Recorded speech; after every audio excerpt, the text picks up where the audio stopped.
వేదిక పైన గౌరవ ముఖ్యమంత్రి శ్రీ నారా చంద్రబాబు నాయుడు గారికి, బోఫోర్స్ కుంభకోణాన్ని బయటికి తీసుకొచ్చిన హిందూ మేనేజింగ్ డైరెక్టర్, ఒకప్పుడు ఎడిటర్గా పనిచేసిన శ్రీ ఎన్ రామ్ గారికి, రాజస్థాన్ పత్రిక చీఫ్ ఎడిటర్ ఓనర్ అయిన శ్రీ గులాబ్ కొఠారి గారికి, చిత్ర పరిశ్రమ అతిరథ మహారథులందరికీ, శ్రీ రామోజీరావు గారి కుటుంబ సభ్యులు, వారి అబ్బాయి శ్రీ సుమన్ గారికి, శ్రీమతి శైలజా కిరణ్ గారికి, శ్రీమతి విజయేశ్వరి గారికి, రామోజీరావు గారి మనవలకి మనమనాలకి ప్రత్యేకించిన హృదయపూర్వక నమస్కారాలు.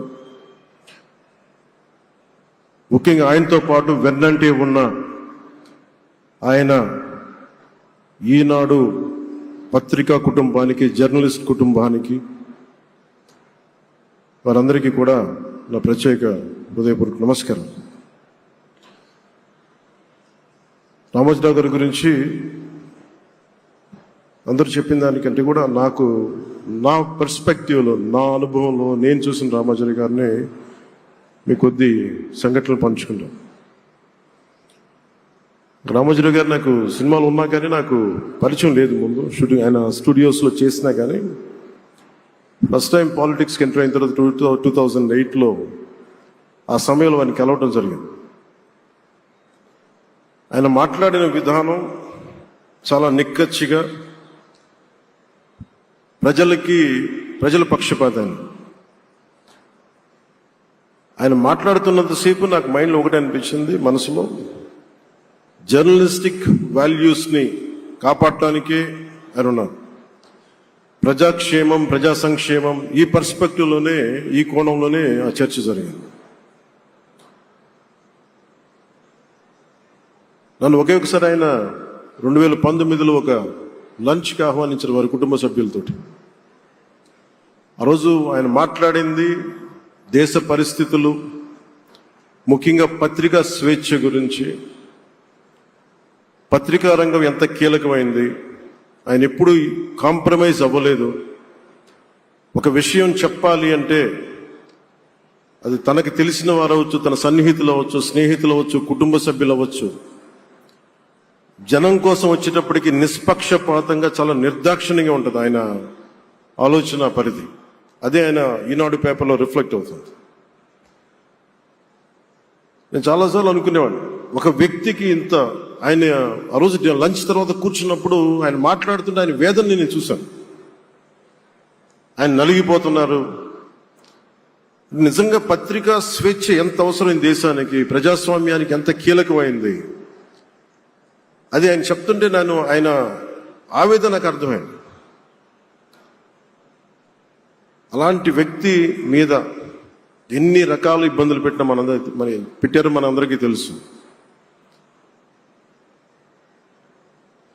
ఒక పేపర్ ఒక్కటే నడపటం చాలా అది కష్టసాధ్యమైంది. కానీ దాంతోపాటు ఆయనకి నష్టపోవడానికి, జనరల్గా అలాంటి విలువలు, కమిట్మెంట్ ఉన్న వాళ్ళు మిగతా వ్యాపారాలు అంటే ఆయన్ని అన్ని రకాలుగా దాడులు చేయడానికి చాలా తేలిక. అలాంటి దాడుల్ని తట్టుకుంటూ యాజ్ ఎ జర్నలిస్ట్ ఆయన అన్కాంప్రమైజింగ్ యాటిట్యూడ్, అన్కాంప్రమైజింగ్ వాలర్, అవన్నీ ఆయన్ని నాకు చూస్తే చాలా చాలా ఆనందం వేసింది. ఆయన ఒకటే చెప్పారు నాకు, your upcoming political leader, I wish you all the best. నీ జీవితంలో నువ్వు కాంప్రమైజ్ అవ్వకు, what ever you believe in, నువ్వు ఏదైతే నమ్ముతావో దాన్ని త్రికరణ శుద్ధిగా చేయని చెప్పి ఆయన చెప్పింది నేను ఈ రోజుకి మర్చిపోలేను. అలాంటి మహానుభావుడు సంస్మరణ సభకి నేను ఈరోజు ఇక్కడికి రావటం, ఆంధ్రప్రదేశ్ ప్రభుత్వం భాగంగా నాకు నిజంగా చాలా ఆనందంగా ఉంది. రైట్ టు ఇన్ఫర్మేషన్ యాక్ట్ దారిలో చూస్తూ ఉంటుంది దాకా ఎగ్జిబిషన్లో 2008 రైట్ టు ఇన్ఫర్మేషన్ యాక్ట్లో అంటే ప్రజలకు ప్రతిదీ తెలియాలి, ప్రభుత్వంలో ఏం జరుగుతుంది, ప్రభుత్వం ఏం తీరుతలు ఎలా ఉంది అనేది. దానికోసం ఆయన అందరినీ కలిపి ఆంధ్రప్రదేశ్లో, ప్రత్యేకించి ఉమ్మడి ఆంధ్రప్రదేశ్లో ఆయన ఒక ఉద్యమకర్తగా కూడా వ్యవహరించారు. ఒక ఆర్టీఐ లాంటి థాట్ ప్రాసెస్ ఉండాలి అంటే ఒకటే ఉంటుంది, ఇది ఏమి జరిగినా ప్రజలకి తెలియాలి. ప్రభుత్వంలో ఉన్న రాజకీయ వ్యవస్థ ఏమి చేసినా ప్రజలకి తెలియాలి, వారికి అండగా ఉండాలని చెప్పి ఆయన చేసిన ఈ యజ్ఞం చాలా జటిలమైంది, చాలా కష్టమైంది. పత్రికా రంగంలో విస్తరించిందే కాకుండా సినిమా నిర్మాణ రంగంలో కానీ, స్టూడియోస్ కానీ, హోటలియర్గా కానీ ఇవన్నీ చాలా చేసి ఉండొచ్చు. కానీ ఆయన క్రక్స్ ఆఫ్ రామోజీరావు గారిది మోస్ట్ ఇన్స్పిరేషనల్ జర్నలిస్ట్.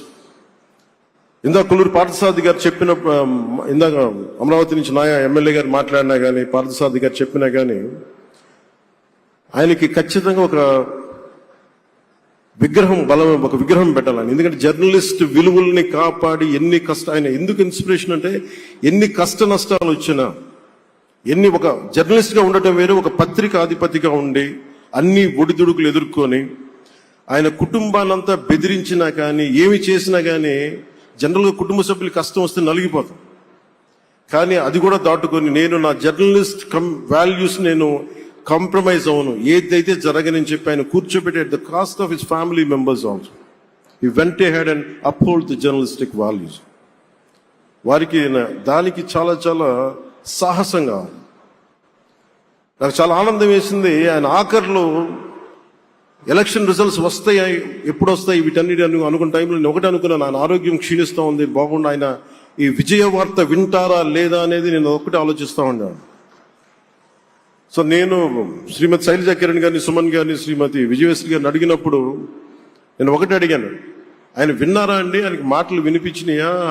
అందరు చెప్తారు ఆయనకి వినిపించట్లేదంటే, లేదు, చాలా ఒక 24 గంటలు ఆ విజయాన్ని దశాబ్దన్నర పాటు నలిగి ఆయన్ని నలిగిన తర్వాత ఆయన అలాంటి వ్యక్తి విజయ వార్త వినకపోతే అక్షోభిస్తుందేమో ఆత్మ అనిపించేది. కానీ విజయ వార్త వినే ఆయన పరమదించారు. అందుకు నాకు చాలా ఒక తృప్తినిచ్చింది. అలాంటి మహానుభావులకి నా నివాళులు అర్పిస్తూ ఆయన నుంచి ఎవరైనా నేర్చుకోవాల్సింది, ప్రజాస్వామ్యాన్ని పరిరక్షించడానికి ఎవరి స్థాయిల్లో, ఒక పత్రికాధిపతిగా కావచ్చు, ఎవరు ఏ స్థాయిలో ఉన్నా దాన్ని మనం కాపాడాల్సిన అవసరం ఉంది. అలాగే ఆయన జర్నలిస్టిక్ వారసత్వ ప్రవాహం అంటే ఉదాహరణకి ఈనాడు, ఈటీవీ తాలూకు ప్రజెంటేషన్ ఆఫ్ న్యూస్ చాలా న్యూట్రల్గా, అన్బయాస్డ్గా ఉండదు. ఏదైనా విషయం చెప్పేటప్పుడు నా గురించి ఎంత రాస్తారో, నన్ను తిట్టాలనుకున్నప్పుడు అంతే తిడతారు. అంటే నువ్వు చేసే పనిని బట్టే గుర్తిస్తారు తప్ప నాకు తెలుసు కదా అని చెప్పి మళ్ళీ దానికి ఫేవరెటిజం ఉండదు. అది తెలుగుదేశం పార్టీ కావచ్చు, ఇంకొక పార్టీ కావచ్చు, కాంగ్రెస్ కూడా కావచ్చు. కాంగ్రెస్ చేస్తే కాంగ్రెస్ని ఆయన్ని పైకెత్తిన సందర్భాలు ఉన్నాయి. అలాగే ఏ పార్టీ తప్పులు చేసి నచ్చని, ప్రజలకి ఇబ్బందికరమైన సంఘటనలు జరిగినప్పుడు ఏం మాత్రం వెనకాడకుండా ఫ్రంట్ పేజీలు వేసేవాడు. ఫ్రంట్ పేజీలో మరీ చాలా బలంగా చేసేవాడు. సో అందుకే నాకు అనిపించింది, ఒక జర్నలిస్టిక్ వాల్యూస్, ఆయన తాలూకు వారసత్వ ప్రవాహం ప్రతి జర్నలిస్టు పుణికి పుచ్చుకోవాలి, తీసుకోవాలి. ఒక నది ఒక ప్రవాహం వెళ్తున్నప్పుడు మన స్థాయి, అది నువ్వు ఒక చిన్న బకెట్తో తీసుకుంటావు, చెంబుతో తీసుకుంటావు, ప్రవాహంలో నీళ్లు అన్నట్టుగా రామోజీరావు గారి జర్నలిస్టిక్ వారసత్వ ప్రవాహాన్ని మనం ఎంత తీసుకుంటాం అనేది మన స్థాయిని బట్టి ఉంటుంది. అది ఒక మోటార్ వేసి ఒక ట్యూబ్ మనకి పైప్లో తోడుకునేలాగా ఉండొచ్చు, లేదంటే నా స్థాయి ఇంతే అంటే కూర్చోబెట్టి ఒక చెంబుతో తోడుకోవచ్చు. అలాంటి అపరిమితమైన ప్రవాహం, ఆగని ప్రవాహం, ఉధృతమైన రామోజీరావు గారి జర్నలిస్ట్ వారసత్వ ప్రవాహం ఈ రాష్ట్ర ప్రజలందరూ కూడా, తెలుగు ప్రజలందరూ కూడా దాని నుంచి మనకి ఒక స్ఫూర్తిని తీసుకోవాలని మనస్ఫూర్తిగా కోరుకుంటూ, నాకు అవకాశాన్ని ఇచ్చిన నా సహచర మంత్రివర్యులందరికీ, ఇక్కడికి వచ్చిన ప్రత్యేక ఆహ్వానితులుగా వచ్చిన జర్నలిస్ట్ పెద్దలందరికీ, పత్రికా ప్రతినిధులందరికీ, ఇక్కడికి వచ్చిన అతిథులందరికీ, విశిష్ట అతిథులందరికీ ప్రత్యేకమైన ధన్యవాదాలు తెలియజేసుకుంటూ, కృతజ్ఞతలు తెలియజేసుకుంటూ సెలవు తీసుకున్నాను. జై హింద్.